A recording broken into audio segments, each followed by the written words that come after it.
ممكن تاخدي دي لو عايزه، دي بجنيه. استاذ محمد، اهلا، ازيك يا يوسف؟ عامل ايه؟ الحمد لله. اخبار الدنيا عندك في الشغل هناك ايه؟ والله يا استاذ محمد، انت من ساعه ما مشيت وكل زمايلنا عمالين يسالوا عليك. كلك ذوق والله يا يوسف. حبيبي. اخبارك ايه؟ عايز اي حاجه؟ لا استنى، انت رايح فين؟ ده انا بقالي سنه ونص ما شفتكش. والله انت اول مره تجيلي هنا اصلا. حبيبي. اشرب بقى الحاجه الساعه دي بقى. طيب يا عم، انا مش هينفع اكسفك، بس حاسب عليها عشان الشغل شغل. انت عايز تحاسبني على حاجه بضيفك بيها ولا ايه؟ يا هندسه، الشغل شغل وانت اللي معلمنا كده برضه. وبعدين انا لو في بيتك اذبح لي يا عم خروف. مش انت برضه اللي معلمنا كده ولا ايه؟ السلام عليكم. وعليكم السلام ورحمه الله وبركاته. طالما انت مصمم تحاسب عليها فهي حسابها جنيه. دي بجنيه برضه. انت بس سالت على حسابها، هو حسابها جنيه. لو سمحت كام دي؟ اهو ادينا نعرف سعرها لوحدها.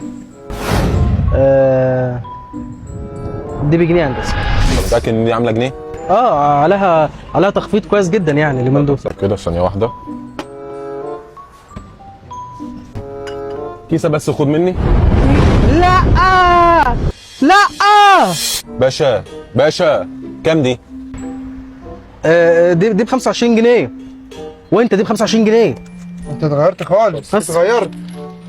الثلاجه كلها